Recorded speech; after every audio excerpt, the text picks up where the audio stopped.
Good afternoon, everyone. I have some breaking news. Found out that the DJI Mavic Air 2 is now on the FCC Grant ID Database. This also comes in unison with. I heard from Lauren, and he did say that the release is scheduled to be next month or in June. So this is a double confirmation of that. So without any further ado, I'm going to go ahead and share my screen and go over this information. Let's get this going here.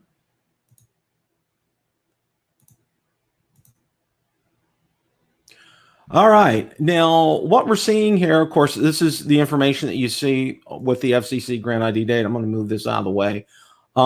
This actually came out today. The date on this was 4/9. So this is absolutely brand new and breaking news. Let me get rid of this ad right here. Now, the relevant part that you want to get down to here is, okay, it shows operating frequencies, and there is a link in the description so you guys can go ahead and check this out at your leisure. It gives you a lot of information on here. Now, you want to go down. The best part about this is the exhibits. Now, some of them, I'm going to go ahead and click on a few of these to show you some of the information. Now, this is RF radio frequency exposure. Now, this is needed for anything that transmits radio frequencies here in the United States. You could see this is just showing that it has taken. Let's go ahead and look at some other ones here.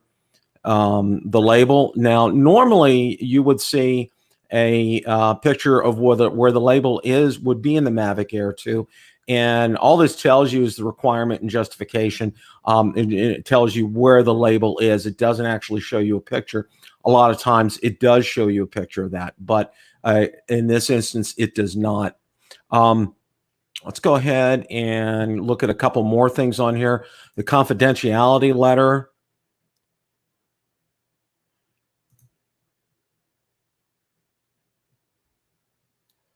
Okay, schematics, block diagrams, operational descriptions, BOM. If the device is marketed within 90 days of the grant date, the applicant will notify them of this. So, so it has 90 days. So it's going to be within 90 days that this is going to happen. And the date of this letter, it doesn't actually, I'm not seeing the date of this letter here. I would assume the letter would be on today's date. So again, that would fit within the time frame of what Lauren said of either May or June. So this is to keep some things confidential, like the block diagrams, the schematics, operational descriptions, and so forth. Let's go ahead and look at, I'm going to pull up the test report here.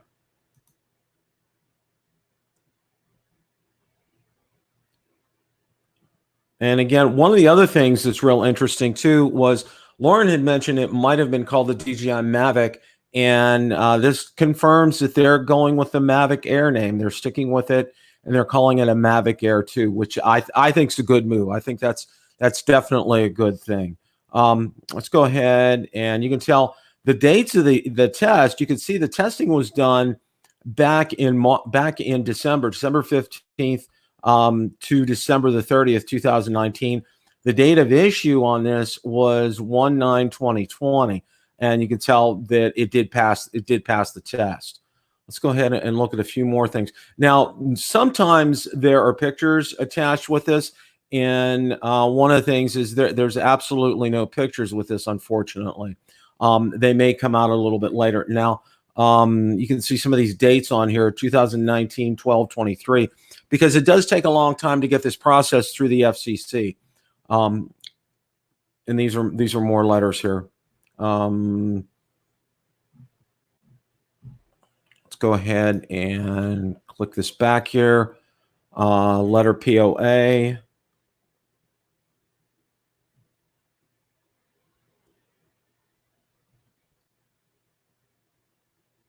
Until the day of the letter. This is just authorized them to do the testing for them. And these links down here are actual PDFs of that. So if you want to go ahead and check that out, you're welcome to. Let's go ahead. I'm going to go ahead and go down here some more. It tells you the applicant information, which of course is DJI.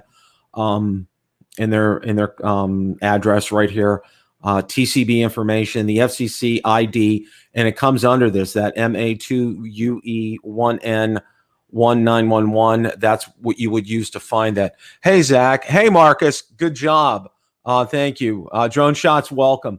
Let's see. Faha Wang, person of the applicant's address for contact. They also list a technical contact too, non-technical contact, long-term confidentiality. Yes. A short-term confidentiality. Yes. The short-term confidentiality release date is July 8th, 2020, but no data supply. The release date will be set to 45 calendar days past the date of grant. So the date of grant would be today's date, but they did specify a date of July 8th here. So my thinking is it's going to line up with what Lauren says. It's going to be, I believe, either in May or in June that we're going to see this. Software-defined cognitive radio, no. Equipment class, it tells you digital transmission system. Again, what is tested on here basically is anything that is radio operated that has to go through the FCC, not through the FAA, which makes this always very interesting here with drones.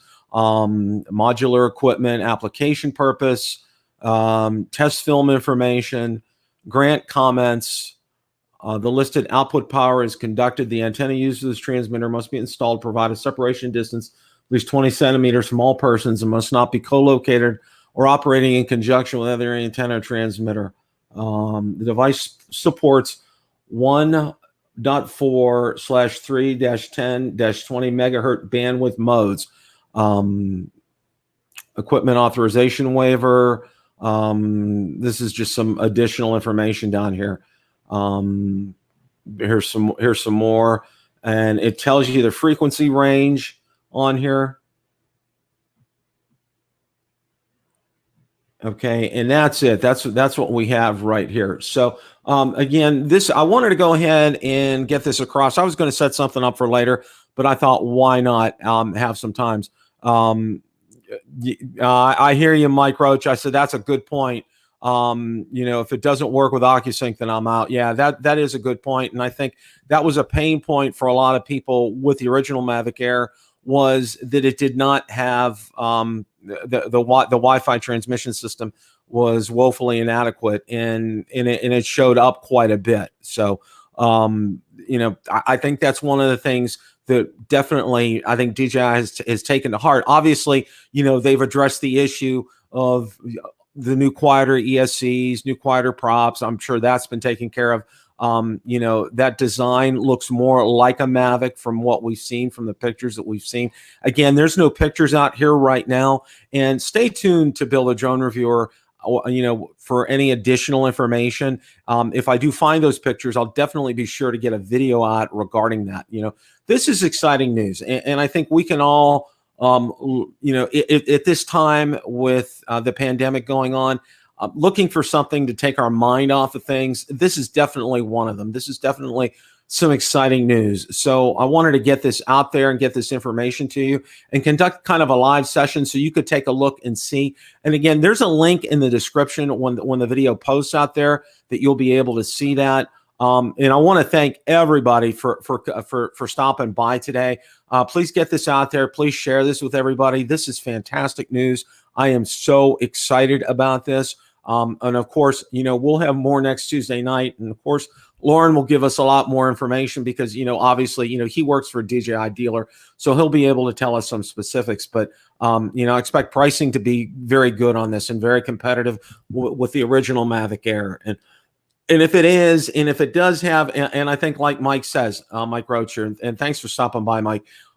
If it does have OcuSync or a form of OcuSync, that's going to be a game changer, and especially under $1,000, having a rock solid transmission system like OcuSync and be able to shoot 4K and have portability like that. This is going to be a real winner, and have some great flight time as well too. So we're really looking forward to getting more information about this, and as more information comes out, we'll get it to you. We'll definitely talk more about this next Tuesday night. Again, I wanted to get this out to everybody because I thought this was just too good not to pass up. Jim's, thanks for stopping by. Ron Thomas, thank you for stopping by. Marcus, Drone Shots, thank you guys all for showing up right now. Again, I hope this kind of helped pick your spirits up here a little bit. It sure did with me. It was great to see this. And again, tune in next week. And if there's any news over the weekend, if we get any pictures or anything, we'll definitely get online. I'll try to snag Marcus and Ron and Lauren and see if we can get a quick session going over the weekend if there's more information, if it warrants it. Otherwise, we'll talk to you more next Tuesday night about this. Again, right now I'm switching from my tagline, if it's a great day to fly, to stay inside and stay alive. Hope everybody has a great rest of your day, and please be safe. Please follow what your government tells you to do. We're going to get through this. We're going to together apart. Take care, everybody.